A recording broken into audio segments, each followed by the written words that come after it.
자, 네 번째 썰 한번 가보도록 하겠습니다. 댓글 컨텐츠고 영상 제보 이러면서 맨날 다큐에는 요새 내소잡다, 자영업자 피해율 상상 초월이다, 일자리가 없다, 이런 말을 왜 하는지 모르겠어요. 장난치는 것도 아니고 라는 영상에 달린 댓글입니다. 이분이 장난치는 것 같은데 제가 장난치는 게 아니라 요즘 다큐에서 뭐 대한민국 제조업이 많이 힘들다, 위기다, 아니면 뭐 요즘에 자영업이 힘들다, 뭐 대형마트도 힘들다, 사람들이 일자리를 많이 잃어가고 있다, 그리고 뭐 취업 안 하고 노는 사람이 증가했다, 이런 다큐 많이 있죠 여러분. 유튜브에도 많이 있습니다. 근데 최근에 이런 다큐가 좀 많아지긴 했죠. 많아지긴 했습니다. 근데 이런 다큐가 나오니까 하는 말이, 아니 왜 자꾸 다큐에서 이런 안 좋은 얘기 하는 거야. 사람 약 올리는 것도 아니고 밖에 나가면 사람들 돈 많이 쓰고 경기 좋아 보이는데, 이런 식으로 얘기하는 거예요. 다큐가 장난치는 걸까, 아니면 이 사람이 장난치는 걸까? 내가 봤을 때는 이 사람이 장난치는 것 같은데. 이 댓글 적으신 분 잘 들으세요. 나사가 빠져도 한참 빠지신 것 같은데, 여러분 잘 들으세요. 보통 이제 공중파 미디어에서 다큐멘터리로 이런 제조업이나 아니면 이제 일자리 같은 어떤 주제를 다룰 정도면 상황이 정말 심각하다는 겁니다. 우리가 생각하는 이상으로 심각하다는 거예요. 왠지 아십니까?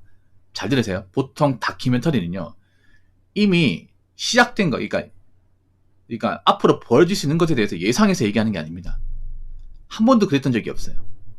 예, 보통 미디어에서 다루는 것들은 앞으로 이제 일어날 수 있는 것들, 앞으로 발생할 수 있는 것들을 미리 예측을 해서 우리한테 얘기를 해주지 않습니다.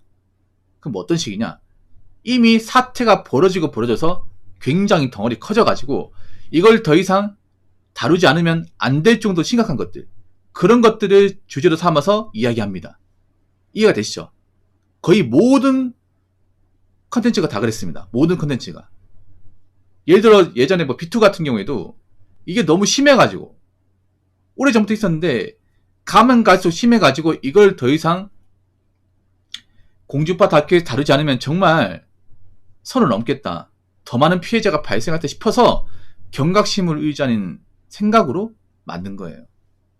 그러니까 미디어에서 다큐로 만들어질 정도면 이 영상이 나온 것보다 실제는 더 심각하다는 얘기입니다. 그리고 이미 벌어질 대로 벌어진 거예요, 여러분. 과장해서 얘기하는 게 아니라. 그나마 뭐 예능이나 드라마보다는 다큐가 어느 정도 현실성을 기반으로 만들었잖아요. 물론 요즘 공중파 다큐도 예전같지는 않긴 하지만 그래도 어느 정도 이제 현실이나 아니면 이제 어떤 사실에 근접해서 만들잖아. 왜냐? 다큐의 가장 중요한 측면은 뭐예요? 바로 공감대예요, 공감대. 사람들이 체감하고 있어야 돼. 그 다큐의 주제에서 이제 해당하는 분들이 이해 들었을 경우 고개를 끄덕이거나 납득이 돼야 됩니다.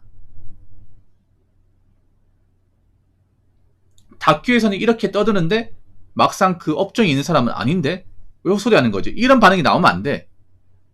그래서 다큐 하나 만들 때 이제 공도 굉장히 많이 드립니다. 1시간짜리 다큐 하나 만드는데 뭐 PD도 엄청 많이 달라붙고 제보도 엄청나게 많이 받고, 그 몇 달을 거쳐서 만들어요. 그 1시간짜리 영상을 만들기 위해서. 왜 그렇게 만들까? 그만큼 이제 체크해야 되고 파악할 게 많다 보니까 현장 답사도 하고 현장의 종사자분들 인터뷰해야 되고 근거 자료 같은 건 찾아봐야 되고 통계도 봐야 됩니다. 그래야 사람들이 납득할 수 있잖아. 고개를 끄덕일 수 있지 않습니까? 그러니까 다큐에서 다룰 정도면 내수가 진짜 어려운 거예요. 적당히 어려운 게 아니라. 그리고 자영업자 폐업률 상상초월 맞아요. 좀 말을 과장하겠지만 정말 폐업자가 늘어나고 있어. 점점 늘어나고 있다니까. 일자리가 없다, 뭐 아예 없다고 할 수 없지만 정말 좋은 일자리가 없어. 사람들이 왜 쿠폰을 몰릴까요? 사람들이 왜 배달을 몰릴까요? 괜찮은 일자리가 없으니까 몰리는 거 아니겠습니까? 근데 이 얘기 듣고 이런 말을 왜 하냐고요? 정신 못 차립니까? 아, 왜 내수가 적겠어? 사람들이 돈 벌어가지고 외국 가서 돈 다 쓰니까 내수 오는 거 맞잖아. 그리고 사람들이 요즘에 오프라인 돈 씁니까? 백화점 대형마트가 돈 쓰나요? 돈 많이 안 씁니다. 그러니까 자영업이 힘든 거고 오프라인 상권이 붕괴되는 거 아니겠습니까? 여러분 유튜브만 보더라도 나오는 게 뭐예요? 주요 상권이 이제 붕괴되고 있는 거, 뭐 공실 이야기, 폐업 이야기 자주 나오잖아요. 요즘에는 목이 좋은 자리도 폐업률이 엄청나게 높습니다. 옛날에 목 좋은 자리는 그래도 다른 인식이 있었지만 지금 목 좋은 자리도 예전 같지 않습니다. 그리고 자영업자 폐업률이 정말 높습니다. 사실 자영업 폐업은 어느 정도 예정된 거긴 합니다. 왜냐하면 사람들이 이제 경기 어려우면 돈을 안 쓸 거 아니야. 돈을 안 쓰면 치명적인 업종이 뭐예요? 자영업 아닙니까? 그렇지 않습니까? 실제로 자영업에 몸다는 분들이 하나같이 얘기하는 게 매출이 줄어들었다고 얘기합니다. 매출이 전년 대비. 그 사람들이 생각보다 적게 사 먹는다 그래요. 객단가가 낮았다고. 그나마 장사가 되는 것은 버티겠지만 이제 경기가 안 좋아지면서 장사가 안 되는 분들은 못 버틴단 말이죠. 그럼 폐업률이 늘어날 수밖에 없는 거죠. 왜냐하면 장사가 안 되는데 버텨봤자 빚만 늘어나는데 누가 하겠습니까 이게. 그리고 일자리가 없어요. 요즘 배달 쪽에 레드오션 되고 있다. 뭐 쿠팡으로 사람도 몰리고 있다. 얘기하잖아요. 왜 그럴까? 일자리가 없으니까 일이 많으면 배달 안 하겠지. 배달 요즘에 돈 안 되거든요. 예전만큼 돈 안 돼. 근데 왜 할까? 다른 쪽에 일이 없으니까. 그나마 일자리가 많았던 건설 쪽도 요즘 일이 없잖아요. 건물 안 짓잖아요, 요즘에. 그렇다고 멀쩡한 건물 허물어가지고 새로 지을 수도 없는 거고.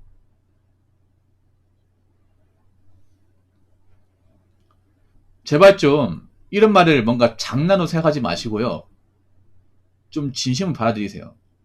이런 말을 장난으로 받아들이는 것 자체가 본인이 멀쩡하지 않다는 것을 증명하는 꼴이 되는 겁니다. 자, 댓글 한번 읽어보도록 하겠습니다. 지금 공단인데 일용직도 못 나간 지 2주가 넘었습니다. 중국 저가 상품이 국산과 퀄리티가 비슷해지고 요즘 알리테오 배송도 5에서 7일 정도면 오니 제조업이 휘청이고 있고 원자재 생산도 중국한테 밀려서 일이 많이 없어지고 구조조정 들어가서 큰일입니다. 뉴스에도 많이 나오네요.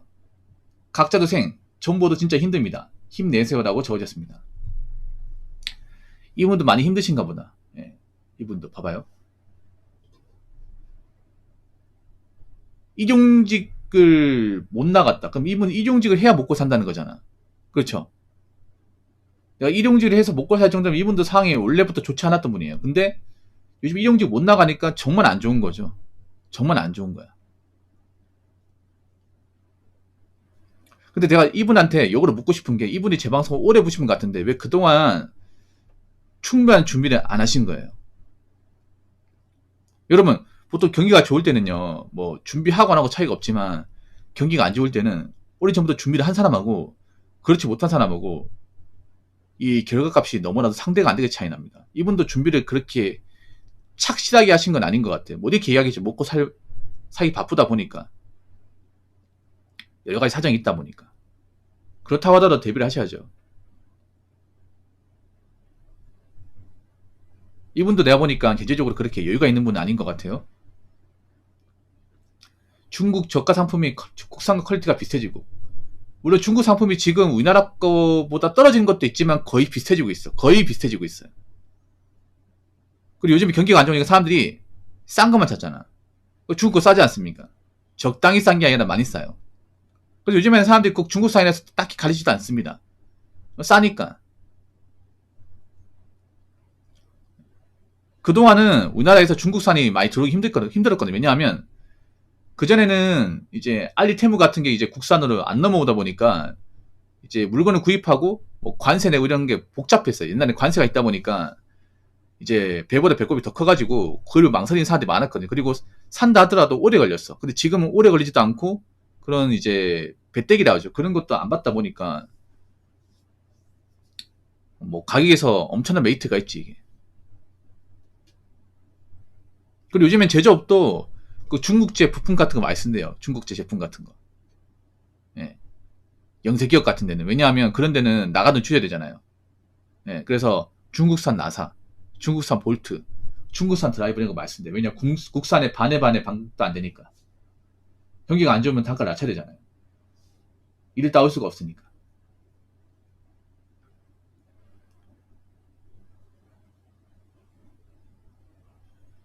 그나마 우리가 좋았던 게 중국보다 월등하게 퀄리티가 좋은 거 이거 하나였는데 이게 중국이 거의 다 따라오다 보니까 사실 메이트가 없어졌죠. 예. 그동안은 메이드 인 코리아라고 해가지고 이걸 알아줬는데 이제는 메이드 인 차이나도 알아주는 거야. 예. 거의 품질적으로 다 따라오다 보니까 굳이 픽산 한국 거를 쓸 이유가 없는 거죠, 이게. 예. 뭐 중국에서도 비슷한 퀄리티가 나오는데.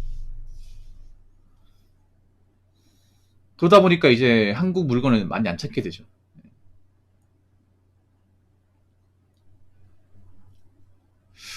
앞으로 좀 더 힘들 겁니다. 앞으로 제가 봤을 땐 좀 더 힘들 거야. 지금도 힘들긴 하지만. 그러면 항상 힘든 사람 누구예요? 돈 없고 가진 거 없고 비리고 하신 분들, 그리고 당장 고정적 일을 하지 못한 사람들. 근데 그런 사람이 너무 많아요, 여러분. 그리고 항상 얘기하지만 항상 인간은 대비한 자세가 돼 있어야 돼. 없는 사람일수록. 근데 보통 가진 거 없는 사람들이 대비라는 거 안 하고 살아요.